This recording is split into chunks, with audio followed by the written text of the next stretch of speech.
hippies, hallucinations, and hijinks. I gotta say, I'm not feeling anything.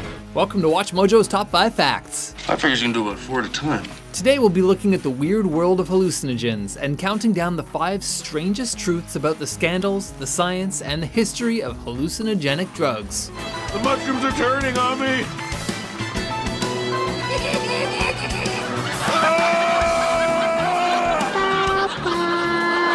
I'm not your papa! Number 5. Acid tripping began on a bicycle.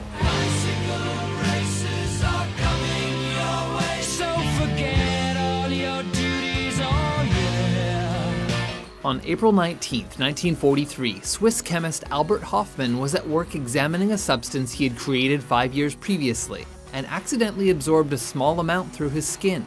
That substance turned out to be LSD.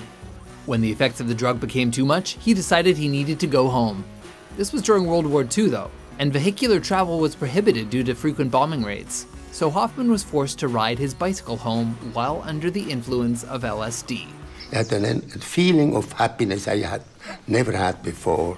To this day, psychedelic communities celebrate April 19th as the anniversary of the first acid trip, conveniently right before April 20th.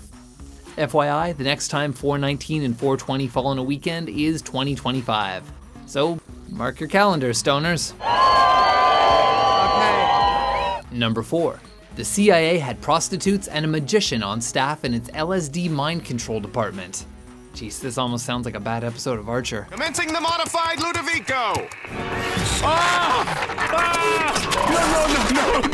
I don't like this, no! Who is that? Project MK Ultra was a division of the CIA that came to light during the 1977 Senate Committee on Intelligence. The spy agency did experiments during the 1950s and 60s to develop mind control technology to combat the Soviets. Why did you laugh just now? Because the rug seems to be billowing, pulsating. These experiments included electroshock therapy, hypnosis, and secretly dosing subjects with LSD. MKUltra owned a brothel, which it used to lure unsuspecting perverts into drug-fueled experiments. It even had a magician on staff to teach agents sleight-of-hand techniques to surreptitiously slip acid into drinks. Another experiment involved dosing former agents with massive amounts of LSD in hope that it would scramble the ex-agent's mind and destroy any classified information he had in his memory. Talk about a lousy severance package. Fortunately, MKUltra didn't have much success and was shut down, officially, in 1964. Interrogating the scum of the earth, we'll break them by the break of day. Yeah, it's a party in the CIA. Number 3. You may not need to take drugs to see your friend's face melt.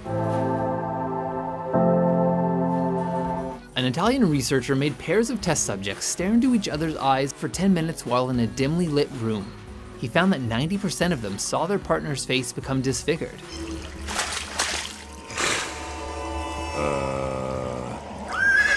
When you focus intensely on something right in front of you, things in your periphery slowly fade away. This is called Troxler fading.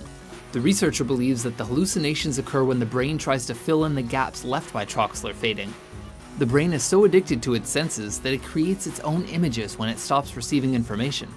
In fact, you can create your own hallucinations at home by putting half ping pong balls over your eyes and listening to white noise, or by staring at a video like this long enough.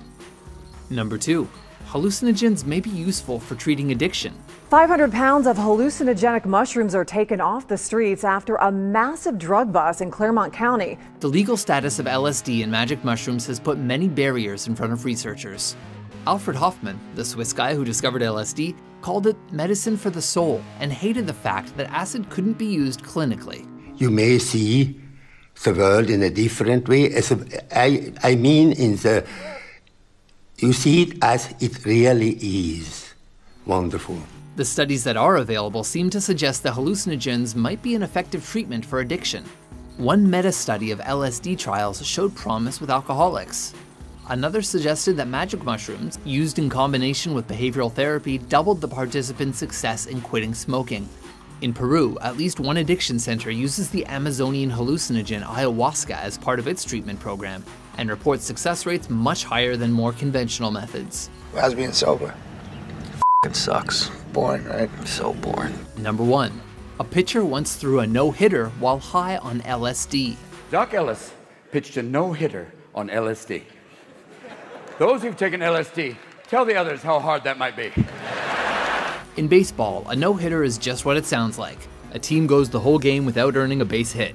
It's a no-hitter for Tim Lincecum! It's pretty rare, happening only about twice a year.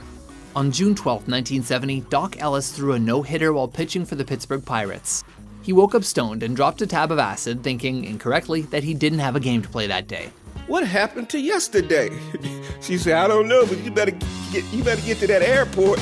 Ellis threw wildly. Some of the pitches hit the dirt and some hit other players, but they got the job done. At the end of his career, Ellis claimed that he had never thrown a game sober, though most of his other games he had played on stimulants, not, understandably, on hallucinogens. It's easier to pitch with the LSD because I was so used to medicating myself.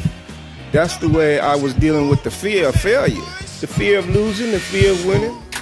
So what do you think? Wonderful. Could you hit a Doc Ellis curveball? Get the fuck out of here. For more psychedelic top 10s and surreal top 5s, be sure to subscribe to WatchMojo.com. How about you?